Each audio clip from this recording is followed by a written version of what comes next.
เมื่อสงคราพ่อแม่พี่น้องผู้ทำเงินกูก็กูกวนค่ะก็เปิดข้าวยามันหมดกะเป็นตอนได้จู่เจอเขาได้ใครให้เป็นตอนเดี๋ยวลงกะใกล้กะข้าวยำเครื่องอัดเสียงค่ะเนี่ยมันอัดเลย1 ปอด 1 ตอนให้ค่ะแต่ได้ขึ้นเป็นตอนกะทำในเขาคำว่าตอนใครปืนเจ้าซื้อเผือกตอนที่4ครับเจ้าซื้อเผือกตอนที่4ครับปืนเจ้ามุนยาของเราคำลงเจ้ามหาปักขราชมหาคุณหลงเจ้ากรรมเยอะพุ่งเยอะเจ้าพุ่งเยอะกรรมเยอะเจ้าอันมีปรามีเจ้าอันมีศีลมีธรรมเจ้าอันกรรมเยอะพุ่งเยอะเจ้าซื้อเผือกมหาราชาตอนในตอนนั้นตอนที่4ในไล่เก็บเอาในเจ้าชาหลงชอบผีตาใครในเฮาค่ะเจ้าชาหลงชอบผีตาใครในเฮาค่ะเดี๋ยวเฮาค่ะต้องไว้เฮาได้เมื่อในขึ้นได้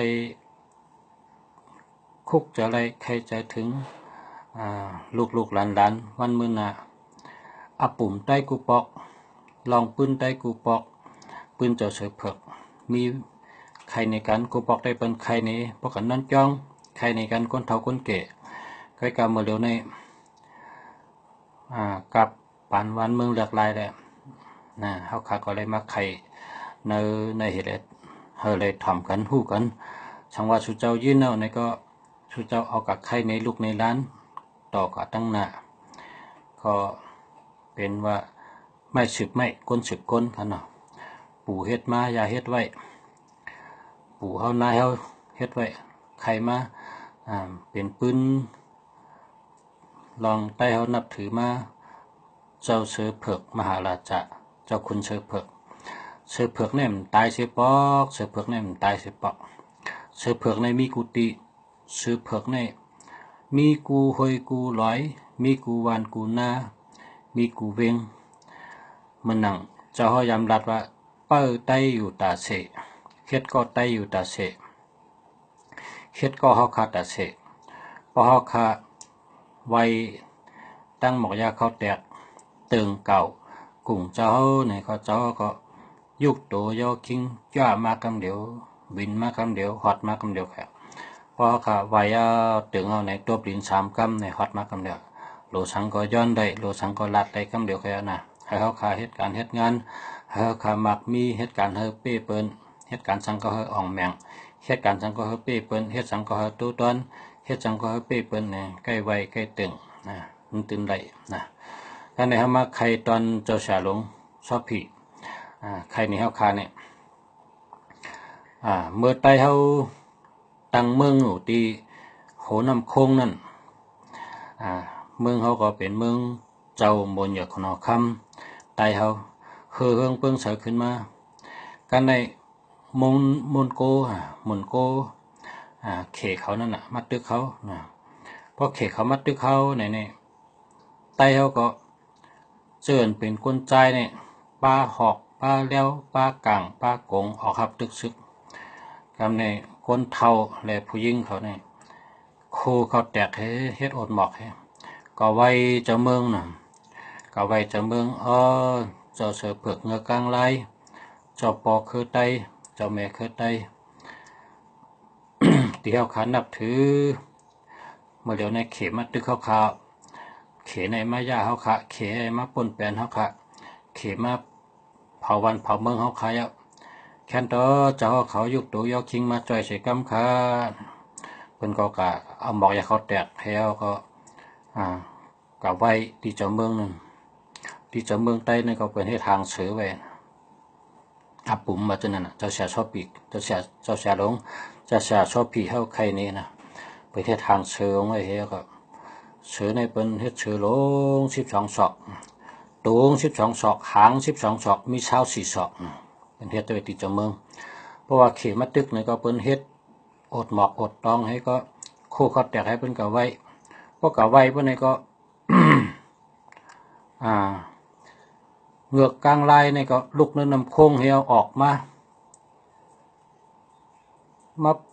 ปัดบันเขนั่นซึกเขนั่นร่วมตายกว่าสี่เฮงไปเนี่ยนะสี่เฮงไปซึกเขก็มานำแน่นเพราะว่าเหงือกกลางลายออกมาปัดบันซึกเขตายกับสี่เฮงไปเนี่ยก็ในซ้ำป่อมาทั้งหัววานนั่นเสือเผือกซ้ำแหวนลงมาก็เสือเผือกแหวนลงมาในเขก็ซ้ำตายทั้งน้ำหนักเขซ้ำตายทั้งน้ำหนักเขทั้งพร้อมกันซึกเขซ้ำปลายเป็นมือเขซ้ำปลายพวกปลายเบิดถึงเมืองเขงจากเมื่อรัฐจะวงเขว่าโอ้กอดตึกคุณหอคำใต้เนี่ยมันไรกอดตึกเมืองใต้เนี่ยมันไรตึกกอดตึกเมืองหอคำใต้เนี่ยเขาเจ้าชัดมามังเขาเนิ่นนำก็เจ้าเงือกกลางไรออกมาให้มาปัดเท่าโกนเขาตายกับเสียงไปตั้งลอยก็ตั้งเหนือลอยตั้งเหนือดินก็จำเขาห้องสือมาคบเขาสือเขานั้นก็แต้งก็เข้ายี่ก็จับเอาไพ่จุดก็ไม่สือเขานั้นเป็นสือเพียเขในว่าจังนะเมื่อรัฐจะวงเขตั้งแต่นั้นมาไต่เขาก็นับถือสือมาแต่เสอันนี้ไหวสือมาแต่เสเกลีไหวสาปึงอิงเกลีแต่เสพอเฮ็ดเจ้าเมืองไหนก็เฮ็ดทางสือไปพร้อมกันเอาตั้งหมอยเขาแตกให้ตึงไว้ตั้งวันตั้งเมืองมาอันนี้เป็นเจ้าเสียหลงเฮาเจ้าเสียชอบผีใครนี่เจ้าเสียชอบผีว่าคำนำโค้งเนี่ยกูปอกเนี่ยมีกิ่วเพราะน้องกิ่วเสือแว้นแห้งในห้องกิ่วเสือแว้นเนี่ยว่าการในนำโค้งในน้องนำโค้งน้องโกนในสำหรับคำกูปอกได้ก็คำเฮือคำเป้คำอะไรเนี่ย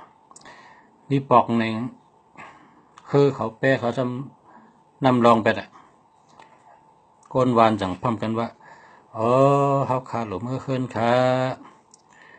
พร้อมกันก็ยักยอดไม่ยอดดอกแค่ไว้ที่นั่นเถิดนั่นคือตีตนไม่ลงปึงกุ่งเจ้าเสือเผือกปึงกุ่งเจ้าเงือกกลางไล่มาจ่อยใจกำขาเจ้าเขาเจ้าลีพีแมทมาจ่อยเขาขาใจกำให้เขาคำเบื่อเฮิรนได้ใจกำจังมี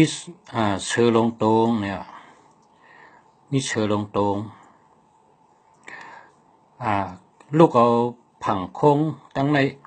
แหวนกับทั้งปุ่นกับคือกับปันเนี่ยกับคือกับปัน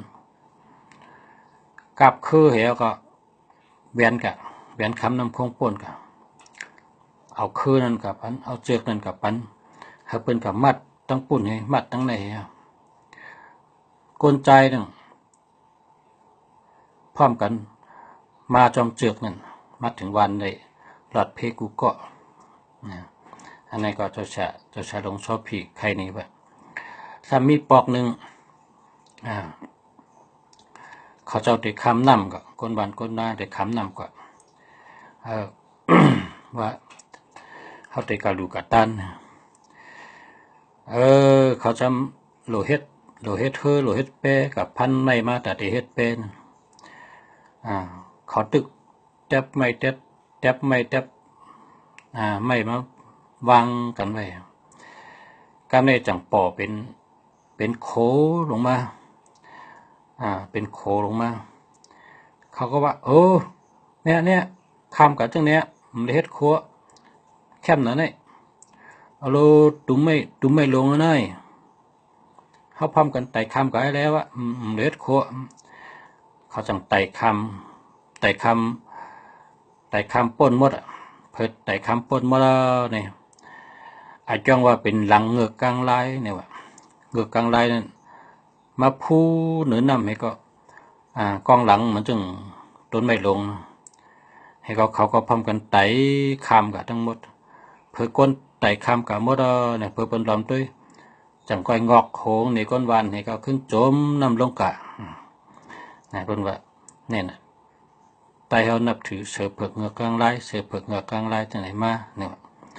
เนี่ยจะลงชอบผิดใครนี้เนาะก็ในเขาทำมาเมื่อปานเขาขาเนี่ยปานเขาขาเนี่ยได้เฮงเก่าปัก84เขาขาฮอดมาแผ่คงเขามาแผ่คงนี่อันนี้ก็ตึกมีแต่ตัวเดียวก้นหันก้นหูก็ตึกมีแต่ตัวเดียวก้นวันเขาขามาอยู่ในเป็นวันจัดติก้นวันออกโค้งเขาอยู่ไว้หมักมงหมักล่างเขาในต้นหมักมงต้นหมักล่างเขาในกอดหาเกาะย่ำหอบต้นใหญ่ต้นหลงหมักล่างก็ต้นใหญ่หมักมงก็ต้นใหญ่ก้นกูปอกผูกไว้ก้อยกาวานได้เฮ็ดมาหลายปีได้ทำหุเพิ่นก็ลาแต่เพิ่นว่าวันไตเฮาเนี่ยเฮ็ดมาแต่เมื่อก่อนมามึนไตเฮาตึงอยู่ไว้แต่เมื่อก่อนมามึน กันให้เขานับถือเสือไว้เสือนะเพราะก้นกะจอมตาจอมตางเนี่ยว่าเป็นก้นดีเนี่ยนะมีห้อยตีนเสือจอมโฉงกว่าก็มีมากก็มีก้อยนำหันโตนะเป็นว่าเสือหลีเสือทอดเสือแมดจอมตัวก้นเฮาจอมเปิดป้าปันกว่าชนกว่าเฮือกกว่ากันกว่างานหันห้อยตีนเสือกว่าจอมมาจอมตาเสครับนะครับมีปอกพี่น้องตั้งตกคงเขาจะมาเป็นคนหนุ่มเมย์จำอาชักเลย28ลูกจำอาชักเลย16เขาไม่ลูกมาพอมาหอดวันในจำเลยถามเผยจำเน็ตสักโคสักเลี้ยงรับสึงจำเอาสินเขากระตักจำโหกันพอกลางคืนมาในมาเปิ้นก็ลอดออกวูเปิ้นก็ลอดออกควายเป็นก็ลอดออกคอกพวกนะ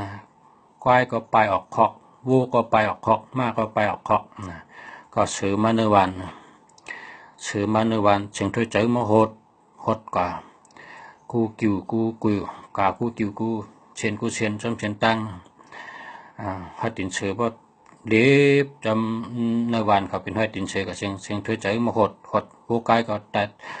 วัวกายก็ตื่นไปเป็นมัดข้างในพวกกังเลยเจ้ามาเนี่ยลุง คนหลงวานนั่นแกถามว่าคำว่าในแขกมี5เนื้อวานเท่านี้จะมีแขก5คำว่าในเป็นมีคนเท่าวานเท่านานั่นเพิ่นก็ว่ามีคำว่านั้นตั้งหัววานนี่มี2ก้อลูกตั้งเมืองไตมาลูกตั้งเมืองไตมา2ก้อเพิ่นก็กระทำได้คำว่าในจงชูร้อยโคร้อยค่ะร้อยค่ะสุดตักก็เลยเขาตักจำโพงเขานี่เพื่อเป็นกับตัวเนี่ยโคเขาเนี่ยตกติดดินหมดนะตกติดดินหมดเพิ่นก็ว่านี่ห้อยเสือในเด็บวันเด็บเพิ่นในตรงนั้นว่าสุดตักสินสูงเนี่ยมันไหลเสือมาเสือในเป็นเจ้าวันเจ้าเมืองเสือในที่มันตายปอกเสือในตายปอกเสือในมีกุฏิเสือในเป็นเจ้าวันเจ้าเมืองเพราะอย่าไปตักสูงนะชิ้นในต้องตักเข้าก็ตักเข้าเลยเดิมได้เสือมาห้องเสือมาเรียบวานเป็นว่าจังนั้นเป็นว่าชิ้นมียิ่งเนี่ยอย่าไปตักสูงให้ตักเต็มนะตักเข้าเพราะโหก้นหวานนั้นมีสี่ร่อนนะโหนี่มี4 ร่อน5 ร่อนปะตักโคไม่ยิ่งในบนตักเฮาตั้งแต่ชุดเนี่ยตักเต็มก็ตักสูงได้ก็ตักสูงในกลางคืนในซื้อมา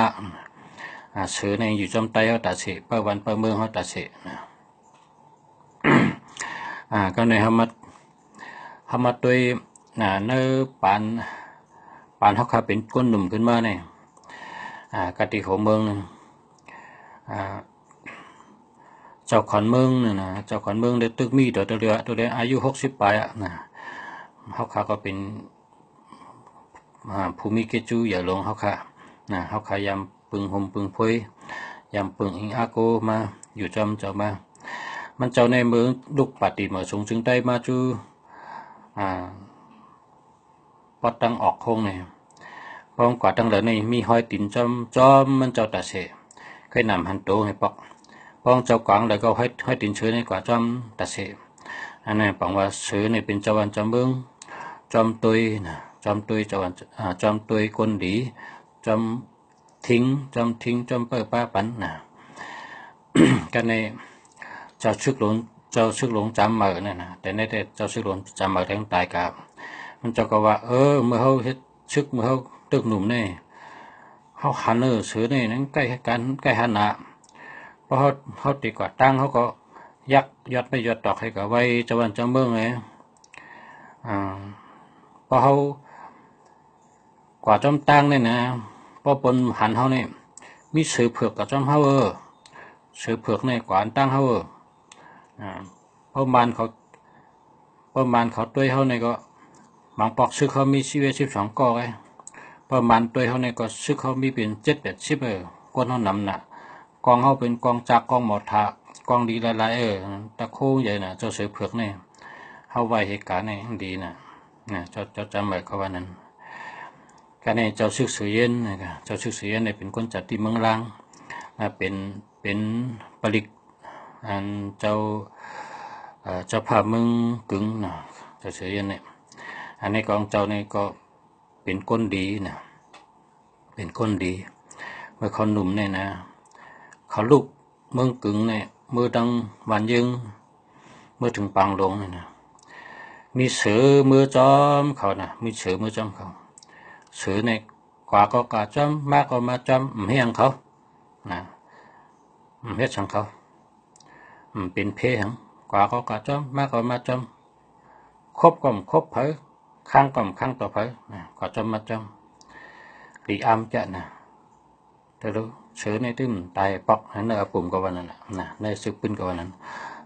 เป็นเจ้าติ่มตายปอกเป็นเจ้าวันเจ้าเมืองเจ้าหลีพีเมียดเป้ยหุยเป้ยลอยเป้ยเถินเป้ยคือไว้ตาเสคนเขาเลยตั้งดีนะในอันคนเท่าใครดังก้อเนี่ยคนเท่าก็ในแต่ใครว่าเสือเผือกใน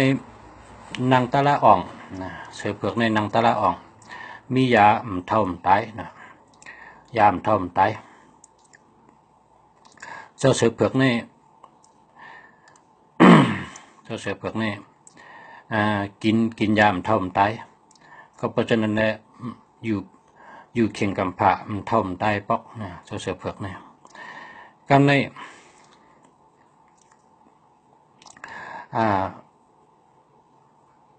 มีเจ้าวงเมืองเขเนี่ยห้ามเจ้าเป็นกะหายามทอมตายนี่ก็กูปอกเนี่ยเจ้าคนเมืองกะหาตีเมื่อนั้นในเสือเผือกในตึกดัดกามก้นเนี่ยว่าเป็นว่าแกย้อนเจ้าเสือเผือกเนี่ยเจ้าวงในใครกินยามทอมตายครับว่าเจ้าเขาขามาหาย้อนปั่นเมื่อรู้เนี่ยว่าปั่นย้อนเมตตาปั่นมือปั่นเจ้ากินเฮิงเจ้าอย่าไปเท่าอย่าไปตายเพราะเจ้าจำที่จิ๋มข้ามฉาในโจนะใครเท่าใครตายค่ะมาย้อนอียาค่ะฉันทำเมตตาปั่นใจเจ้าเสือเผือกเนี่ยว่าบอกหลวเฮ็ดตั้งดีหลวแกงตาลาหลวเฮ็ดตั้งดีหลวหักขวันก้นเมืองหลวมีเมตตาในขวันก้นเมืองเจ้าเสือเผือกในสอนให้นางตาลาก่อนสอนให้นางตาลาก่อนกำในเจ้าเสือเผือกในจังว่าปันก็ปันเฮียเจ้าเสือเผือกเนี่ยเป็นมาย้อนกับปันเอาก็สูงเจ้าเสือเผือกหลวกันนางตาลาหลวกันนางตาลากันในพอปันมาเนี่ยก็เป็นใดมาหยามาหลัดเลยมาหยาเป็นก็ห่มจมมากันในมาหบยา นางยิงหางดีก็สืบเผือกนั่นแหละผ่านเฮ็ดนางยิงหางดีแทงเจ้าก็มันชื่อเจ้าเดียวกันนะแทงเจ้าแทงกองกันในเจ้าวงเขนี่มันกึ่งดีกินยามทมตายได้มันหลบปันกินมันเมือกน่ะนิกจากก้นเมืองน่ะข้าวันก้นเมืองก็มันหักมันด้วยมันเปี่ยวจิ้มข้ามช้างก็เจ้าวงเขเนี่ยมีเลยยาสู2 เม็ดอันไรมาที่เจ้าเสือเผือกมีเลยกันในเป็นก็เอาหนีมันอันหนีมันนั่งอันนี้มันนั่งก็เอา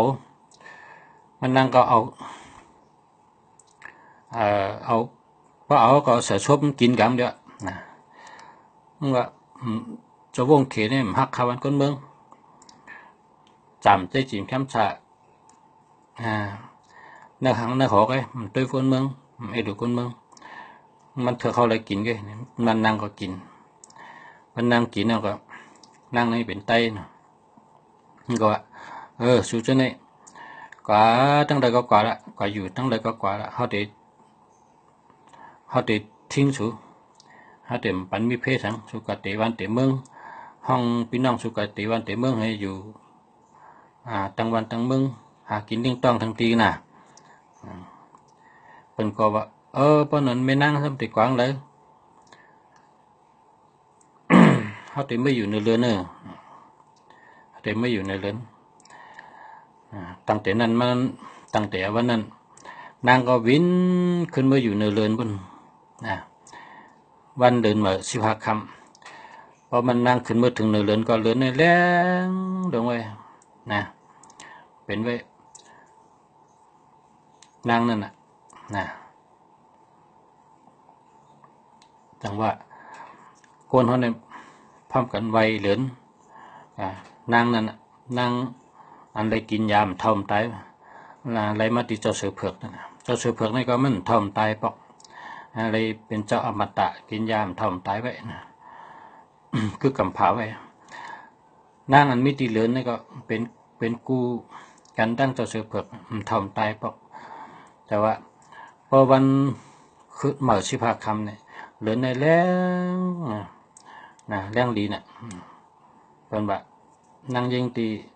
นั่งถอดนั่งแมทนั่นขึ้นมาอยู่ไว้ในเรือน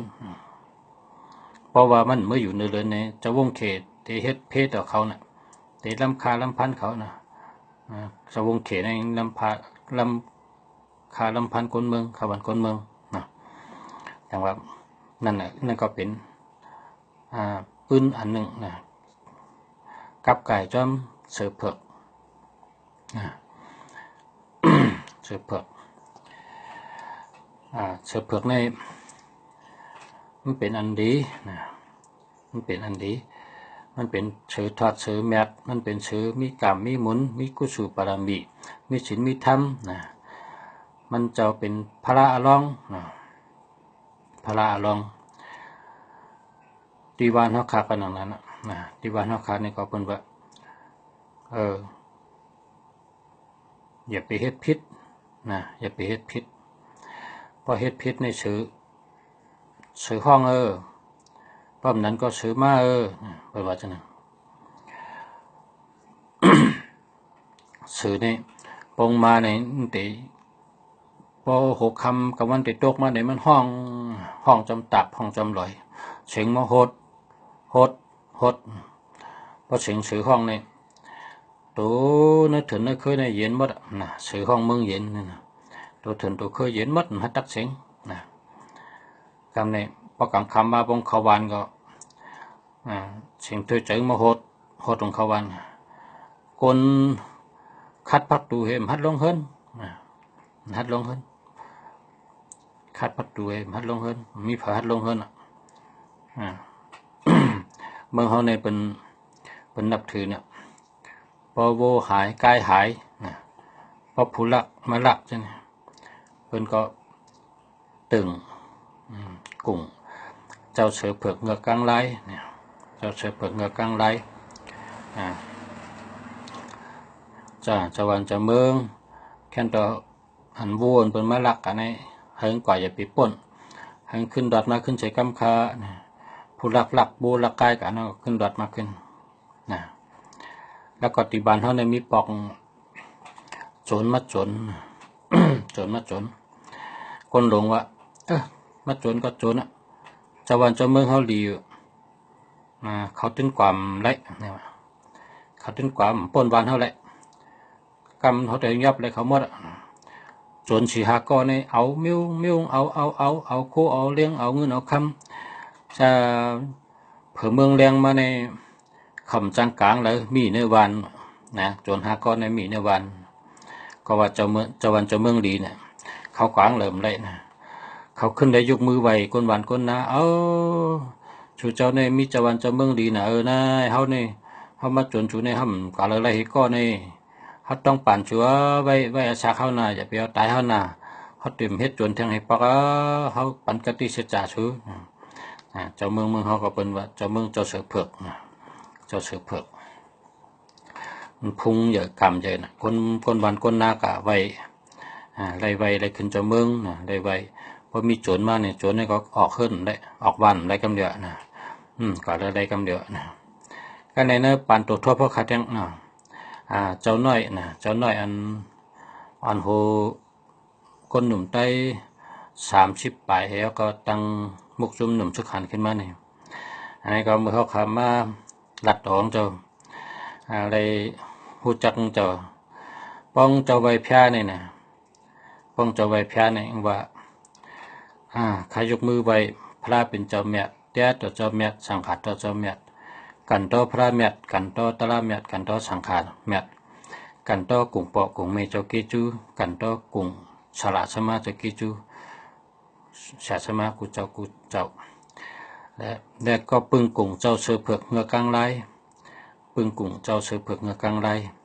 ย้อนปึงกุ่งเจ้าเสือเผือกเงือกลางไรย้อนปึงกุ่งเจ้า3 ตามาจ่อยเขาขะอยู่ดีกินหวานหลัดหลานเพกลางอย่างกลางเหตุการณ์เหตุงานก็เขาขึ้นอย่ามาชงมันเจ้าในเขาขาดดันขึ้นมันเจ้าไตเต้นหอมกูว่านะไตเต้นหอมเนี่ยมันไหวนะตีนเจ้าไหวเนี่ยนะหันเจ้าไหวเนี่ยมีพลามีเสือเผือกในน้ำหนักนะเสือเผือกนักกานะเงือกกลางลายนะเสือเผือกในก็เอาไม้เฮ็ดนะมือปานเจ้าเนี่ยนะเอาไม้นี่คาดเป็นปุ่งจามเสือเผือกเนี่ยเป็นเนื้อได้เป็นเพิ่งก็เอาไม้เผือกขาดมันจังหางเสือเนี่ยก็ไก่นะเจ้าหน่อยเนี่ยนะมีเสือเผือกนะแล้วก็มีนักกานะแล้วก็มีเจ้ามันใหญ่คนเอาคำลงเจ้านาเรศวรเจ้านาเรศวรนะเจ้ามันใหญ่คนเอาคำลงเจ้านาเรศวรเนี่ยมันเจ้าในวัยกูคำกูเนอเนี่ยนะเจ้าเสือขันพระนะเจ้ามันใหญ่คนเอาคำลงเจ้าเสือขันพระมหาราชาอันนี้มันจะกล่าวป้าตาเสนะกล่าวป้าตาเสป้องเจ้าใบแพ้นะเขาขาหันนั้นเจ้านี่ก็ก้นมือก่อนมือมึน ได้ว่าในซึกปืนเสือเนี่ยมันจำได้ใครเสตาก็มันจำใครในเขาเสตาก็เขาขาดถ่อมมันไวพระวันเหลิมวันไหลก็ไวจังนั้นว่าจังนั้นเขาขาอุบกันก็มันก็อุบมันก็ว่าหยุ่มลองหยุ่มย้ำเจ้าเนี่ยอันมีเมืองไวแพ้นั่นนะกามอันเจ้าไวนั่นมันเจ้าหยุ่มเต้หยุ่มบะนะหยุ่มเต่าปะไตนะมันเป็นไวพระนะกันต่อพระกันต่อตะละกันต่อสังขะนะกันต่อสระชมากันต่อกุ่งปอกุ่งเมกันต่อเจ้าวันเจ้าเมืองกันต่อเจ้าเสือเปลือกเงือกกลางลายกันต่อเจ้า3 ตานะกันต่อเจ้านเรศวรมหาราชากันต่อเจ้าเสือขันพระมหาราชานะแล้วก็ไว้ปึงกุ่งเจ้าหอคำเจ้าเสือขันพระมหาราชาไว้ปึงกุ่งเจ้ามันอยู่คนคำลงเจ้านเรศวรมหาราชาไว้ปึงกุ่งเจ้าเสือเผือกเงือกกลางลายปึงกุ่งเจ้า3 ตามาจ่อยมาแถมมากลุ่มมาจ่อยให้การงานการคุมยิ้วให้ขึ้นใหญ่มาสูงให้ลดเพศกรรมเจ้าไว้เจ้านั้นอันนี้เขาขาทบเมื่อเขาขับมาทบมาอุบมาหบมาทบเมื่อเจ้าเต็มใบตายเนี่ยนะเป็นเจ้าไหน ก็เป็นอย่างนั้นเสือเผือกนี่มันตายปอกนะข้าเฮบพอมีพี่น้องเขาฮู้ว่าเสือเผือกนี่มันตายปอกมันเจ้าในเป็นพระร้องเสือเผือกเงือกลางลายนะมันตายปอกมันมีตีในกุญจำปูติปาในมีกุฏิอยู่ก็เลยก็ไวเลยอยู่ก็เลยก็ตึงหากุ้งเจ้าเลยนะนอนในหอยในลอยนะนอนในถึงในคือก็ตึงไวเลยเนาะตึงไวเลยกูไก่เลยตึงกุ้งเจ้าเลยกุฏิเนาะเพราะว่าเจ้าเขาในผ่านเฮ็ดเพราะหันก้นเท่าในก็เขาอย่าไปลาลีวะก้นเท่านั้นใจก้นเตะใจก้นเตะเขากำหูนะก้นเท่าเขาอย่าไปลาลีดูถุงนะอย่าไปช่างแพบนะเขาหลุดนับถือนะมังปอกก็ผ่านเป็นก้นเท่าให้มามังปอกก็ผ่านเป็นก้นนุงโคยอกให้มามังปอกก็ผ่านเป็นผ่านได้10 เมลนั่นนะเนาะผ่านเป็นก้นขี่ม้ามากก็เมียนะขี่ม้าขาวมากก็เมียเป็นก้นใจหางดีให้ขี่ม้าขาวมากก็เมียนะผ่านได้กูเมลนะผ่านเป็นไรกูเมลนั่นนะเนาะผ่านเป็นนกวินมากอะไรนะผ่านเป็นลิงก็อะไรนะผ่านเป็นขนชิก้าก็อะไรนะมันผ่านไรกูเมล จะผ่านสร้างตรงไรกูเมลนะปกติตึงกุ้งเจ้าก็รดน้ำมอตาซา3 กัมแล้วก็ตึงกุ้งเจ้าพุ่งใหญ่กามใหญ่เจ้าลีพีเมียดนะเจ้าเสือเผือกมหาราชาเจ้ามุนใหญ่คนเอาคำหลงเสือเผือกเจ้าเสือเผือกมหาราชาเจ้าภูมิศีลมีธรรมเจ้าภูมิบารมีเจ้าภูพุ่งใหญ่กามใหญ่นะเจ้าผู้ยิ่งใหญ่นะผู้ยิ่งใหญ่มหาเทพนะมหาเทพนี่ก็ช้างนะเนาะช้างหลงนะเจ้าช้างหลงนะมหาเทพมหาราชานี่ก็เจ้าคุณหลงนะเจ้าผู้พุ่งใหญ่กรรมใหญ่นี่นะเนาะเจ้าผู้มีบารมีใหญ่นะว่าฉะนั้นเฮาก็ไวตึงนะก้นเฮาในโลรัดกรรมดีโลว่นลองดีเฮ็ดลองดีอุบลองดีนะหักปอหักเมทำกรรมปอกรรมเมเหตุการณ์เร่งปอเร่งเมหลูหล้ำด้วยปอเมลีลุ่มลาปอเมลีหักปอหักเมทำกรรมปอกรรมเมเหตุการณ์เร่งปอเร่งเมใจหรือปอเม